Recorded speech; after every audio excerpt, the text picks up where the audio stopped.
Neste momento eu estou num barco no rio Tamisa, na Londres moderna. Atrás de mim pode-se ver a famosa Torre de Londres e logo após a Ponte da Torre. Mas não é a Londres de 1324, quando John Wycliffe nasceu. Ele, como qualquer outro profeta, é um homem que surge como uma raiz em solo árido. Para se ter uma ideia da aridez do solo daquela época, permita-me antes contar que ele nasceu em 1324, cerca de 10 quilômetros de distância de Richmond, em Yorkshire. Ele tinha uma mente extraordinária. Diziam que era capaz de debater com homens em um concílio e argumentar até não terem mais uma única pergunta sequer ou uma resposta para dar. Vou contar-lhes sobre a coragem deste homem ao se posicionar contra o poder do rei, poder do parlamento, poder da universidade e, ainda pior, o poder da Igreja Imperial. Vou falar ainda de seu carisma. Ele conseguia reunir à sua volta grupos de homens que se dispunham a expor suas convicções e serem mortos e queimados. Não é difícil resumir os 60 anos que John Wycliffe viveu desde 1324 até 1384. Os primeiros 16 anos de vida foram vividos na obscuridade, até onde os historiadores conhecem, até que se mudou para a cidade de Oxford. Quando chegou aqui, veio para estudar e passou os primeiros 16 anos buscando a graduação em bacharel de artes. Os 16 anos seguintes, ele trabalhou em seu doutorado de teologia. E os últimos 12 anos de sua vida, ele passou aqui na universidade, 11 deles ensinando numa das faculdades. Quando Wycliffe tinha 24 anos, uma terrível peste negra assolou a Europa e, por fim, chegou à Inglaterra. Não havia cura. Seus tentáculos alcançavam ricos e pobres, jovens e velhos, e causou grande temor ao coração de Wycliffe. O povo de Londres passou a utilizar os campos abertos de Smithfield como um local comum para enterros, onde colocavam 200 vítimas todos os dias. Aquele luto diário continuou até que a praga tivesse dizimado centenas de milhares de vidas.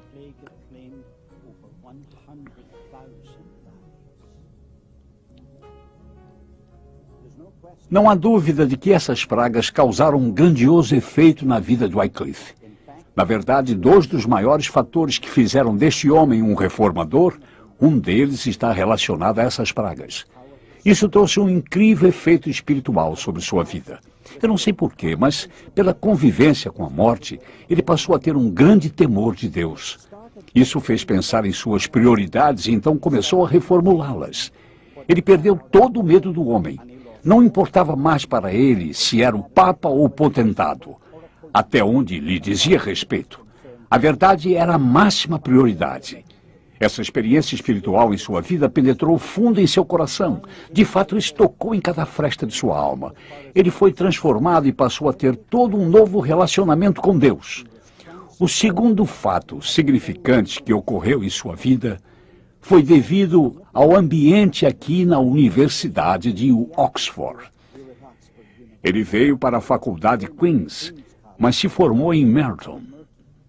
Não sabemos por que ele mudou de faculdade no meio dos estudos. Apenas sabemos que ele deve ter sido um aluno excepcional, já que por 4 anos, após ter conseguido o bacharelado em artes, o posto de mestre da faculdade Balliol foi conferido a ele. E 1 ano depois de se tornar mestre de Balliol, foi ordenado ao ministério. E em seguida recebeu uma indicação do governo. A primeira foi em Filgan, em Lincolnshire, e a segunda foi em Lutterworth. Quando disse conferida pelo governo, vocês devem se lembrar que essa era uma época em que a igreja e o Estado eram um só. Com isso, todos os dízimos que eram entregues à igreja iam para o Estado, e o Estado fazia as indicações àqueles que seriam os ministros das várias paróquias. Portanto, para ele foi uma outorga do que ele chamou de viver.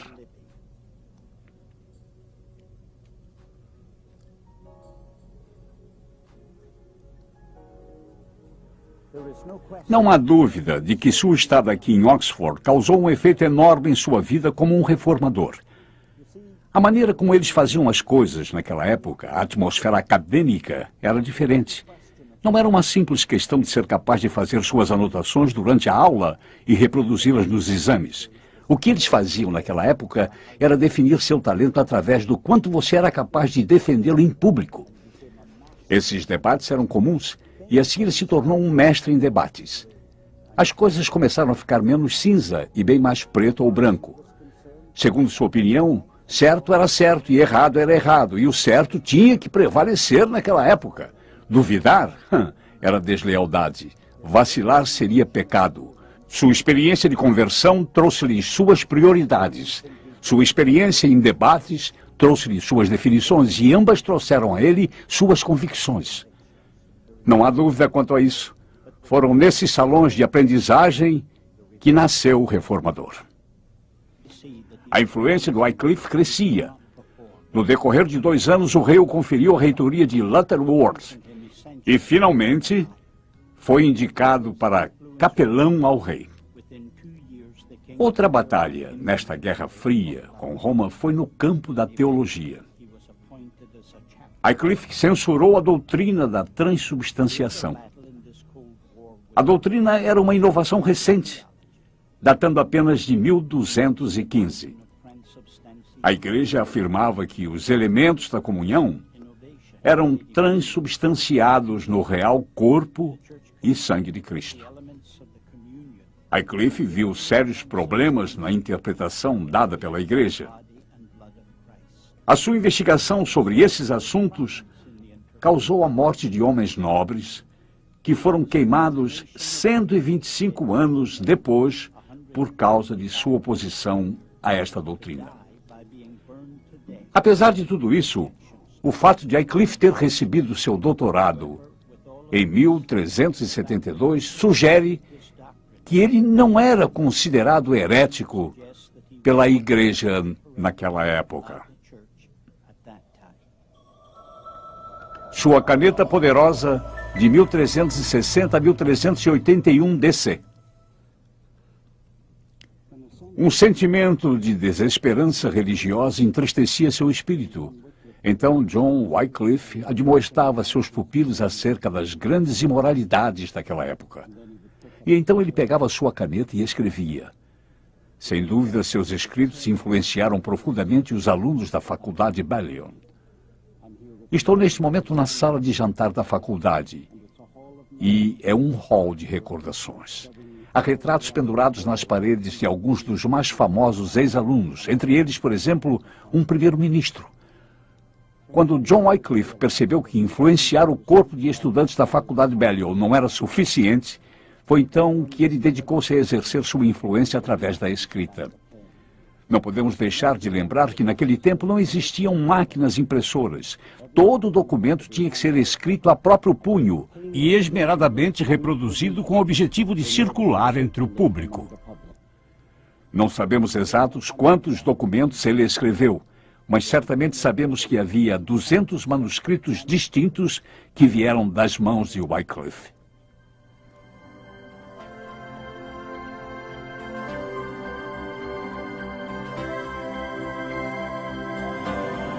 Londres, Inglaterra, Conselho Parlamentar.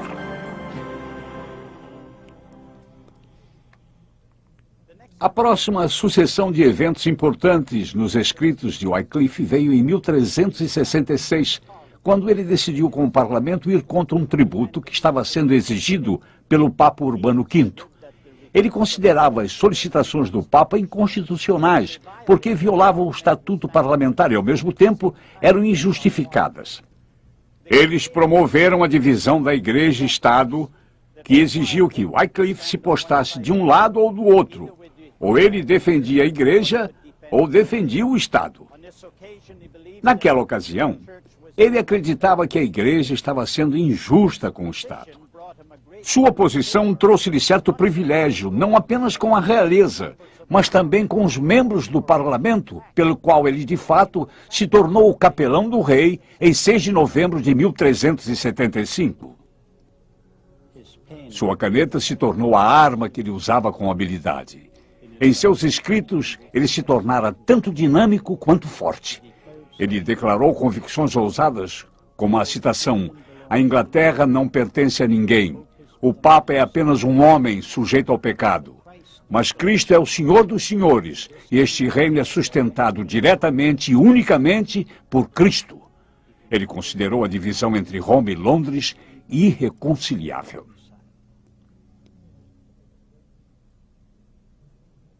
A ponta de sua caneta tão produtiva era como uma espada, cortante, como se a ponteira tivesse sido mergulhada em ácido. Mas seu maior feito ainda estava por vir.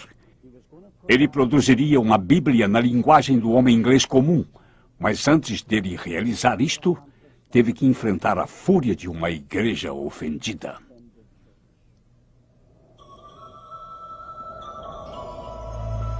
Heresia, de 1377 a 1383 DC. Catedral de São Paulo, Londres, Inglaterra. Após Wycliffe ter escrito seu domínio civil, todas as ameaças contra ele acabaram se tornando ataques. Sabiam que sua boca deveria ser silenciada, mas não imaginavam como fazer tal coisa sem ter antes que convencer o público de que ele era culpado por heresia. Para convencê-los de que ele era um herege, teriam que levá-lo a juízo. E este foi o primeiro desses tribunais que aconteceram na Catedral de São Paulo. 5 bulas papais foram publicadas e apresentadas a Eduardo III, que na época estava muito doente. A bula papal é um mandamento que é dado pelo Papa. A um grupo de monges mendicantes era dado os escritos de Wycliffe, e eles deveriam analisar minuciosamente e descobrir se havia alguma heresia. E a conclusão foi que conseguiram enumerar 19 heresias. Com base nisso, o Papa ordenou sua prisão, e que lá permanecesse por um período de 3 meses. E aí então deveria comparecer perante o Papa em Roma. No entanto, Wycliffe ficou doente e Eduardo III morreu. E tais bulas perderam seu efeito na Inglaterra. Assim, um novo mandamento foi dado pelo Papa a todos os membros da família real e ao reitor da Universidade de Oxford. A data foi fixada, seria 19 de fevereiro de 1377, e foi neste edifício atrás de mim onde esse tribunal ocorreu. Uma multidão fanática que era cegamente submissa à igreja veio e lotou a área em frente à igreja. Quando Wycliffe chegou, trouxe consigo uma pequena procissão. Era precedido de 2 dos mais poderosos homens da Inglaterra, Lord Percy, o Marechal da Inglaterra, e John de Gaunt, o Duque de Lancaster. Eles galgaram bravamente seu caminho através da multidão hostil que se aglomerava à entrada da igreja. Assim que alcançaram o limiar, já havia uma sólida barreira de pessoas. Elas se agitavam, levantavam as mãos em protesto e vaiavam a comitiva de Wycliffe. Lord Percy e Courtney, o dirigente do ato, trocaram entre si palavras de desagravo. Percy notou que Wycliffe ficara de pé durante este diálogo. Virou-se então para ele e disse: "Sente-se e descanse." Esse ar de autoridade enfureceu o dirigente. Então ele gritou: "É inconcebível que alguém intimado a se apresentar diante de um bispo deva sentar-se durante seu pronunciamento. Ele deve e continuará de pé." Um tumulto surgiu e interrompeu o processo das atas. E Wycliffe e seus acompanhantes escaparam do perigo ameaçador. No ano seguinte, tudo havia mudado para Wycliffe. Aquele ano foi a eleição de um papa rival e o início da dissidência de 40 anos, com 2 ou mais papas se confrontando durante esse período. Isso enfraqueceu dramaticamente o poder do papado, o que permitiu a Wycliffe fazer o que quisesse. E assim ele começou a desenvolver ideias mais radicais, as quais em qualquer outra época da Idade Média teria resultado na sua destruição. Em 1381, ele publicou o seu fiel Eucaristia e logo em seguida 12 proposições. Esses escritos atacaram diretamente a doutrina da transubstanciação. Wycliffe considerava tal ensinamento antibíblico e sem sentido. O efeito desses escritos fez Wycliffe perder todos seus amigos influentes no palácio, no parlamento e na faculdade. Agora, ele estava só. Após mais uma tentativa frustrada de seus perseguidores, Wycliffe se preparou para sua batalha final.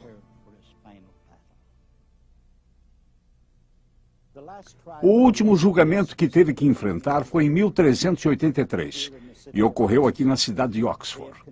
Eles tinham convencido o rei, assim como os membros do parlamento e as pessoas da universidade, de que ele devia ser interrogado acerca da Santa Ceia. Seria um júri formado por colegas em que iriam examiná-lo e ele se postou diante dele como se fosse doutor no Evangelho. Queriam saber se as acusações contra ele eram verdadeiras e, em caso afirmativo, por que defendia tais crenças. Ele fez um longo discurso. Todos ouviram em silêncio cada palavra que foi dita. E quando ele terminou, nenhum deles fez sequer uma pergunta de esclarecimento. Houve um silêncio total e profundo. Ele aguardava as ordens, mas nenhuma instrução partiu deles. Ele recolheu o material que usara para o discurso, o colocou de volta na sacola e ainda aguardava por instruções. Já que nenhuma foi dada, ele simplesmente deu as costas. E foi a última vez que sua voz foi ouvida na cidade de Oxford. Aquela cidade havia sido seu lar por 43 anos. E quando saiu do julgamento, nunca mais voltou a Oxford. A primeira Bíblia em inglês, 1382 DC. Em 1378, Wycliffe e seus discípulos começaram a traduzir toda a Bíblia para a língua inglesa pela primeira vez. É impossível estimar o valor da influência desta obra notável. Wycliffe defendia que a Bíblia continha toda a revelação de Deus e que era desnecessário qualquer ensinamento além, pela tradição da Igreja, Papa ou qualquer outra fonte. Além disso, qualquer outra autoridade, tradição ou até os papas deveriam ser avaliados através das Escrituras. E, por fim, que houvesse livre acesso à Bíblia para todos os cristãos, até mesmo aos plebeus. E, em seguida, naturalmente, que a Bíblia fosse traduzida para a linguagem comum do povo. Não foi uma tradução das línguas originais por duas razões. Os manuscritos que mais tarde foram disponibilizados ainda não tinham sido descobertos. E os idiomas nos quais os documentos originais foram escritos eram ainda desconhecidos na Inglaterra. Mas Wycliffe era bom em latim clássico, e a fonte de sua tradução das Escrituras foi a Vulgata Latina de Jerônimo, do ano 405 d.C. Quanto tempo Wycliffe e seus discípulos levaram para traduzir o Novo Testamento, nós não sabemos. Sabemos apenas que isto se deu quando ainda lecionava em Oxford, pois só a concluiu em 1380. Presumindo que o trabalho de tradução levaria alguns anos, subentende-se que isso foi desnecessário por causa das ameaças contra sua vida na Catedral de São Paulo e mais tarde no Palácio Lambeth. Ele acreditava piamente que iria terminar seus dias numa masmorra em uma das 7 colinas de Roma, ou numa fogueira em Londres. Certa vez perguntaram a ele, por que você fala em procurar a coroa do martírio? Pregue o Evangelho de Cristo para os prelados altivos, e o martírio não tardará em encontrá-lo. O quê? Disse ele. Devo viver em silêncio? Nunca. Deixe que o infortúnio venha. Eu estarei aguardando. Ele deduziu que a vida era incerta, que nenhum efeito suportável resultaria de seus esforços. Além disso, o livro indestrutível chegaria às mãos de jovens pregadores. Em 1382, ele concluiu o Velho Testamento e, pela primeira vez na história da Inglaterra, o povo teve a Bíblia em sua própria língua. Atrás de mim está a igreja paroquial de Lutterworth, onde John Wycliffe foi reitor nos últimos 12 anos de sua vida. Ele não vinha aqui com tanta frequência até deixar a cidade de Oxford, quando veio para copiar suas Bíblias. Para reproduzir uma de suas Bíblias, toda escrita à mão, levou 10 meses. Diferentes historiadores nos deu custos diferentes para adquirir uma dessas Bíblias. Elas custavam algo entre 30 e 40 libras, ou seja, 9.600 centavos. E lembre-se que esta era uma época em que uma galinha poderia ser comprada por 2 centavos e um porco poderia ser comprado por 4 centavos. John Fox, um historiador, disse que as pessoas traziam um peso de feno para que pudessem adquirir um dos Novos Testamentos por um dia.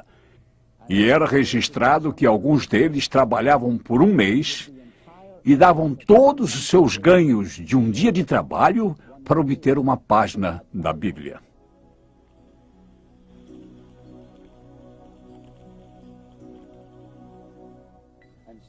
Estou aqui junto ao púlpito do qual John Wycliffe pregou nos últimos anos de sua vida.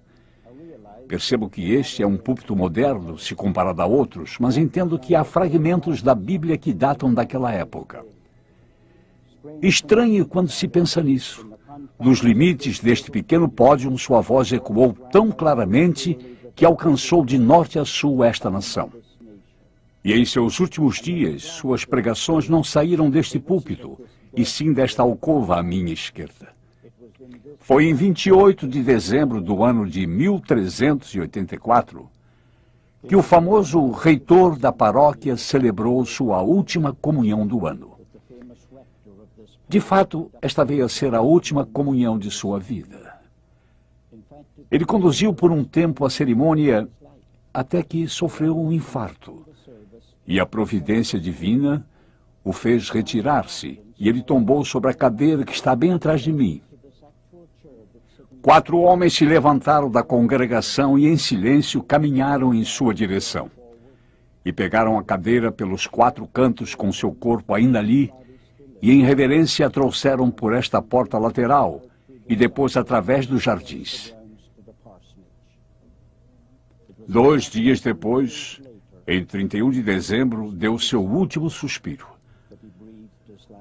Não creio que alguém vá questionar o fato, mas esse homem liberou uma força incrível na Inglaterra. Trouxe luz à escuridão. Libertou uma igreja. Elevou a sociedade ao ponto de sentirmos o impacto disso ainda hoje, mais de 600 anos depois. E na providência de Deus, ainda sentiremos nas próximas gerações. Wycliffe não poderia nunca imaginar o impacto tão grandioso que sua influência teria após sua morte. Os discípulos de Wycliffe pegaram a Bíblia traduzida por ele e, como uma semente, a plantou por toda a Inglaterra. De fato, as ideias de Wycliffe foram também de grande influência no continente europeu. Alguns de seus pupilos de Oxford levaram cópias de sua obra para a Boêmia, onde hoje é a Tchecoslováquia. Seus ensinamentos influenciaram no surgimento do descenso que resultou na morte de John Huss em 1450. Huss foi apenas um de um exército de seguidores de Wycliffe que foram perseguidos e queimados na estaca. Em 1428, seus ensinamentos se alastraram de tal forma que a igreja censurou seus escritos, desenterraram seus ossos, os queimaram e os lançaram no rio Swift, que fica bem ao lado de sua igreja em Lutterworth. Eles desejavam apagar de uma vez por todas o fogo da influência de sua heresia. Um comentarista deste evento mais tarde disse, e eu repito, eles transformaram seus ossos em cinzas e as lançaram no Swift, um pequeno rio que corria por ali. No entanto, as águas do rio levaram as cinzas para o Avon para o Severn para os mares, e estes para os oceanos. E então as cinzas de Wycliffe são um poderoso símbolo de seu ensinamento e de sua Bíblia, os quais estão agora espalhados por todo o mundo.